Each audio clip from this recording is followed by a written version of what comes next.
Hello, everybody. Welcome back to my channel where stories and other random things take center stage, and of course, imagination is prized above all. Welcome to today's video where I will, and also Blind Woman Reviews, where I will be reviewing um, The Traitor Queen by Danielle Jensen. This is the second book in the Bridge Kingdom series, and last I checked on Goodreads, it seems like there's going to be 5 books. So that is exciting because at the time I'm recording this, you guys are going to see this later, but I am literally recording this the night before the third book, The Inadequate Heir, is coming out. So I'm pretty excited because the Audible original for The Inadequate Heir is coming out tomorrow. And from my understanding, the paperback and the hardback or whatever, those are coming out in May. But the Audible original is coming out tomorrow from the time I am recording this, and I cannot wait to read it.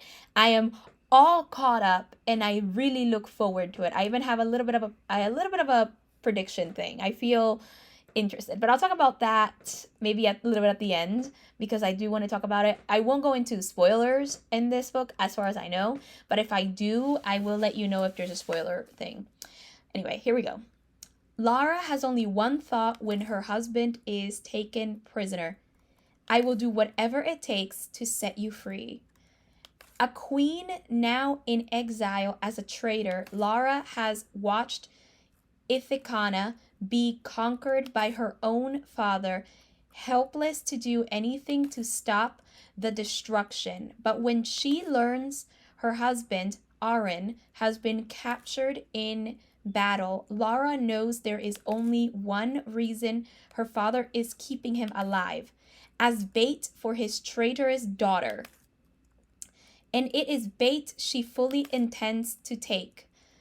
Risking her life to the tempest seas, Lara returns to Ithacana with a plan not only to free its king, but for liberating the Bridge Kingdom from her father's clutches using his own weapons, the sisters whose lives she spared.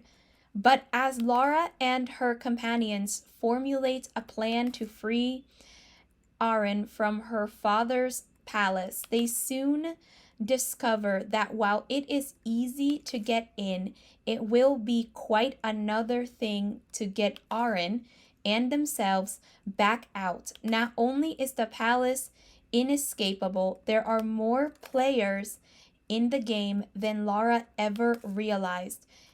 Enemies and allies switching sides in the fight for crowns, kingdoms, and bridges. But her greatest adversary of all might be the very man she's trying to free, the husband she betrayed. With everything she loves in jeopardy, Lara must decide who and what she is fighting for, her kingdom, her husband, or for herself. So I find it kind of interesting that both descriptions start with Lara only has one thought when, and I don't know, that's something kind of interesting.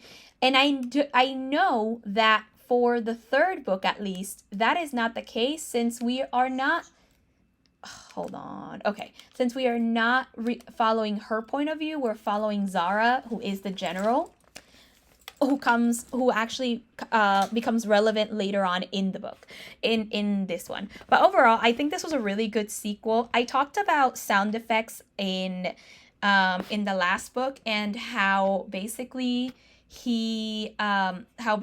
every time they changed point of views, there was a sound of rain, which I said makes sense because they were in Ithacana, and it is like an island kingdom surrounded by seas, and there are usually storms. There's literally a season just known as storm season in the book.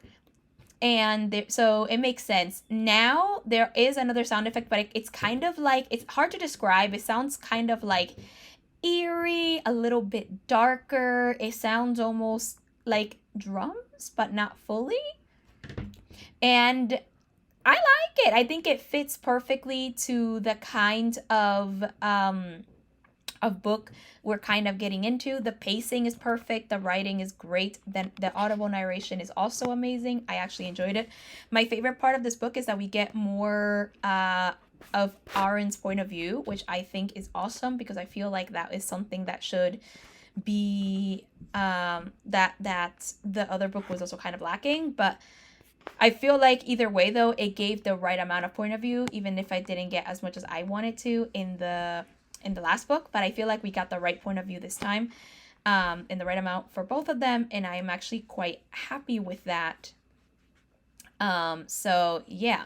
Anywho, I did enjoy this book. I did enjoy reading it. I think as a sequel, it was really interesting. I liked, my favorite part has to be the fact that the dad, you know, planned for so much, trained these women to be his weapons, but didn't realize that they could possibly turn against him or didn't foresee them turning against him. And I thought that was wonderful. I love a story where it's like the person, this is honestly one of my favorites, where it's like the person just like gets taught this thing and then learns other things and then turns against her teacher or like parent or like keeper in a way. I find that to be extremely exciting. I don't know how else to explain it. That's just really exciting for me. um I did give this book 4 stars, but it's only because I didn't feel like a 5 star. And I feel like mainly it's because although the world building is definitely good, I feel like it definitely needed a little bit more. But then again, I don't know. I felt like I just needed more world building, kind of like the last book. It has a good amount of world building, but I would have loved some more world building, and stuff like that in this book. I think it would have been interesting. Um, I will say that by the end of the book, it definitely, at first, when I read it the first time, I thought, oh, there's a third book, which means it's probably going to be about them, and maybe like Karis, who is Lara's brother, would probably betray their alliance and do something, and maybe they'll still be in war and trying to fight for Ithacana again. So I thought it was going to be about them again, but it turns out it's going to be about Zara. So I was like, okay, so that means now that I know this, I read the ending of the Traitor Queen like kind of like an open-ended ending. Maybe they'll come up again, because again there are 5 books and there are still characters that the other 2 books could be based on. So there okay, I'm not fully spoiling this, but in the description, in the description of the Bridge Kingdom, it does say that Laura goes in um under the guise of a treaty, and she does. But basically, the treaty is basically a 15-year-old treaty that Aaron's mother made when he was like 5. And basically, one half of it is that from Maradrina, in exchange for trade, they ask for, he asked for a bride, and that was what Lara ended up becoming, even though technically it was supposed to be her sister. Okay, I'm gonna try to stay still. It was supposed to be her sister Mary Lynn, and stuff like that. And the other half of the treaty actually concerns Anna, his twin, and she was supposed to marry the crown prince of Herondale. But now so that might be something that might be written about later on in maybe one of the other 2 books, I feel. But she definitely went to Herondale in order to ask for support, and after that, after they would hand support, or they would give them support, he was supposed to Anna was supposed to go to Herondale and marry. But from my understanding of the ending, Herondale wasn't really there, so I wonder what's going to happen to that 15-year-old treaty. I assume it's going to happen anyway. And so I'm curious to see a book on Anna, definitely, but I'm a lot more excited for the book on Zara that's coming out in a couple of hours for me. I'll probably get it around midnight or 6 in the morning, because I pre-ordered it. But instead of like waiting for it to be available so I can get it for free, I just pre-ordered it because it's like the Bridge Kingdom. Why wouldn't I? But basically, it is another fantasy romance, and I'm pretty excited because I feel like the main prediction I have after reading The Traitor Queen and knowing what it's about is that it's definitely a romance between Zara and Karis, and I want to see their story. And I have we don't know the plan, of course.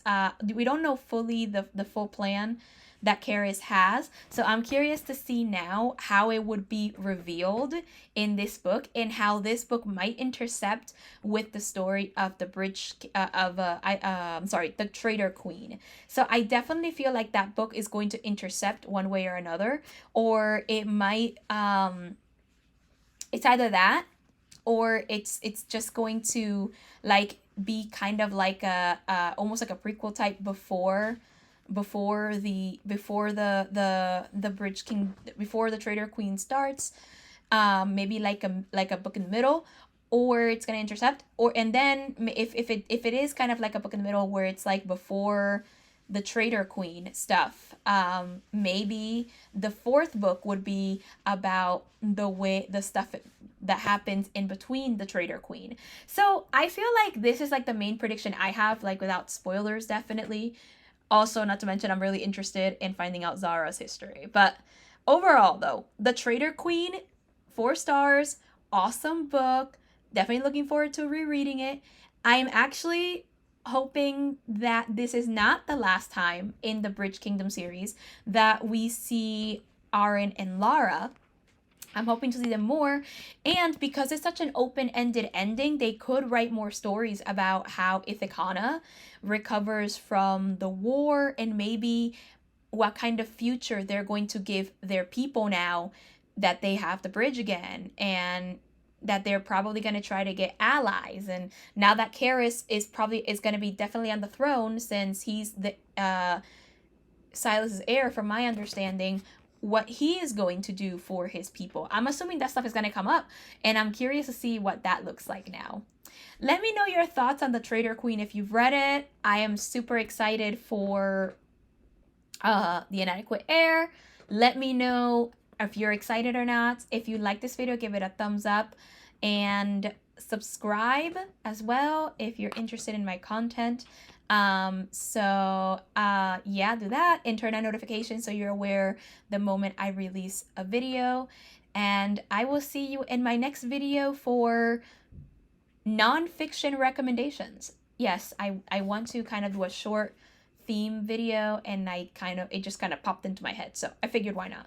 Anyway, I'll see you in my next video, and until then, everyone, consume stories.